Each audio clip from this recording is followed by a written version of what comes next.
రాత్రిపూట చీకటి గదిలోకి వెళ్ళగానే ముందు మనకి ఏమీ కనిపించదు. కానీ కాసేపటికి నెమ్మదిగా వస్తువులు కనబడతాయి కదా!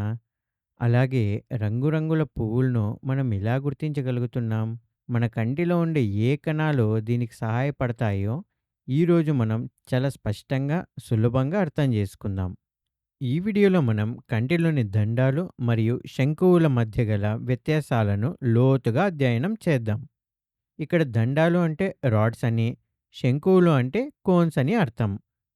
ముందుగా దండం అంటే ఏమిటి? అదెలా ఉంటుందో అర్థం చేసుకోవడానికి దాని నిర్మాణాన్ని గమనిద్దాం.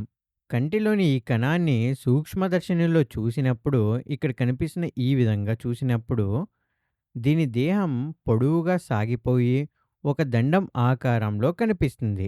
అందుకే దీనికి దండం అనే పేరు వచ్చింది. ఈ దండం అనేది ఒక కాంతి గ్రాహకం అంటే ఫోటో రిసెప్టర్. అంటే ఇది కాంతిని గ్రహించి దానిని మెదడుకు అర్థమయ్యే నాడి ప్రచోదనంగా మార్చే ఒక ప్రత్యేకమైన నాడి కణం.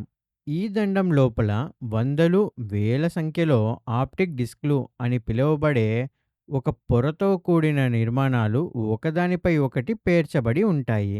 ఈ ప్రతి ఆప్టిక్ డిస్క్ పొరల్లో కాంతిని గ్రహించే ప్రత్యేకమైన ప్రోటీన్లు ఉంటాయి.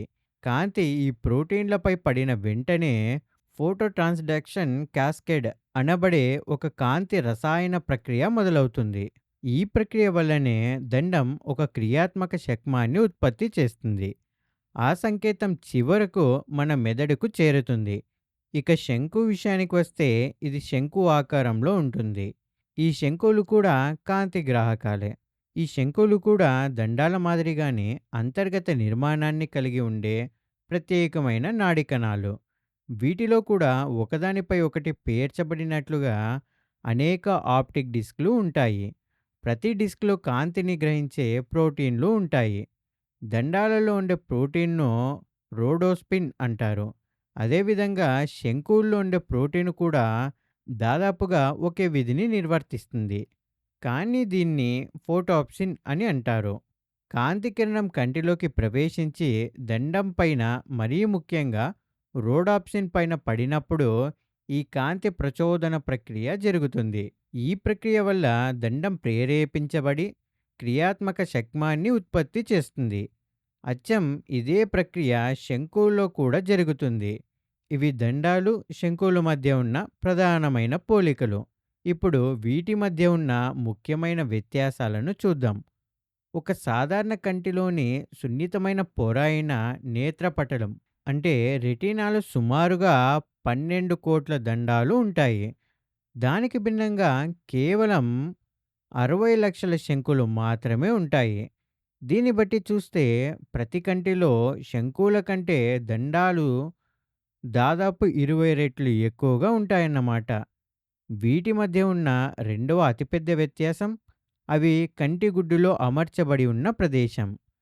కంటిగుడ్డు వెనుక భాగం నేత్రపటలం అనే పొరతో కప్పబడి ఉంటుంది. ఇక్కడి నుండే దృక్నాడి మెదడుకు వెళ్తుంది అంటే ఆప్టిక్ నర్వ్. దండాలు కనుగ్రుడ్డు యొక్క అంచుల ప్రాంతంలో ఎక్కువగా ఉంటాయి.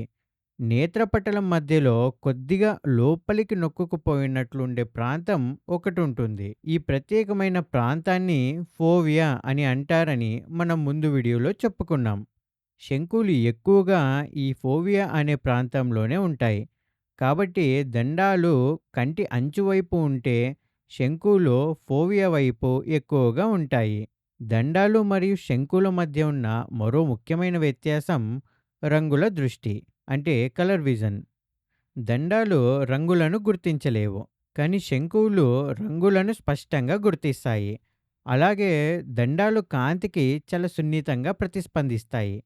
వాస్తవానికి అవి శంకువుల కంటే 1000 రెట్లు ఎక్కువ సున్నితత్వాన్ని కలిగి ఉంటాయి.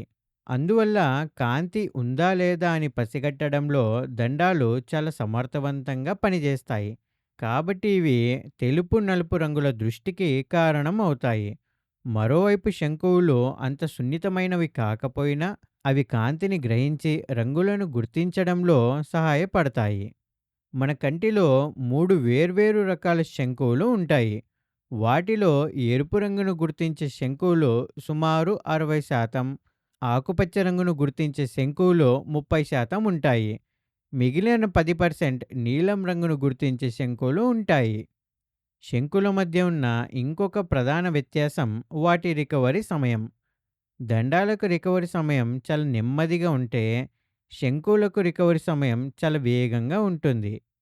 కాంతి కిరణం పడి దండం ఉత్తేజితమై క్రియాత్మక శక్మాన్ని ఉత్పత్తి చేసిన తర్వాత అది మళ్ళీ సాధారణ స్థితికి వచ్చి మరొక ప్రచోదనాన్ని ఉత్పత్తి చేయడానికి చాలా ఎక్కువ సమయం తీసుకుంటుంది. కానీ శంకులు మాత్రం చాలా వేగంగా స్పందిస్తాయి. దీన్ని మీరు నిజ జీవితంలో కూడా అనుభవించి ఉంటారు. మీరు బయట ప్రకాశవంతమైన ఎండలో ఫుట్బాల్ ఆడుతూ అకస్మాత్తుగా నీళ్లు తాగడానికి ఇంట్లో వచ్చినప్పుడు కాంతి తీవ్రతలో చాలా పెద్ద మార్పు ఉన్నప్పటికీ మీరు వస్తువులను ఢీకొనరు. ఇంట్లోని వస్తువులు మీకు వెంటనే స్పష్టంగా కనిపిస్తాయి. దీనికి కారణం కాంతి తీవ్రతలోని మార్పులకు శంకులు వేగంగా సర్దుబాటు కావడమే. కానీ దండాలు ఇందుకు చాలా ఎక్కువ సమయం తీసుకుంటాయి. అందుకే రాత్రిపూట మీరు చీకటి గదిలోకి వెళ్ళినప్పుడు మీ కళ్ళు ఆ చీకటికి అలవాటు పడ్డానికి కొంత సమయం పడుతుంది. చీకటిలో వస్తువులను చూడ్డానికి, దండాలు తిరిగి క్రియాశీలం కావడానికి మరియు రీసెట్ కావడానికి కొంత సమయం అవసరమవుతుంది. అవి సిద్ధమైన తర్వాత మాత్రమే మీరు చీకటిలోని వస్తువులను చూడగలుగుతారు. కాబట్టి కాంతి గ్రాహకాలైన ఈ కణాలు మన దృష్టిలో ఇంత ముఖ్యమైన పాత్రను పోషిస్తున్నాయి. కాబట్టి ఈ విధంగా దండాలు మరియు శంకువులు తమ ప్రత్యేకమైన నిర్మాణాలతో కాంతిని, రంగులను గ్రహించి మనకు చుట్టుపక్కల ఉన్న ప్రపంచాన్ని స్పష్టంగా చూడగలిగే దృష్టిని ప్రసాదిస్తాయి. కాబట్టి చూశారు కదా! మన కంటికి రంగులను, వెలుగు చీకట్లను చూపే ఈ దండాలు మరియు శంకుల వెనుక ఎంత అద్భుతమైన జీవశాస్త్రం దాగి ఉందో!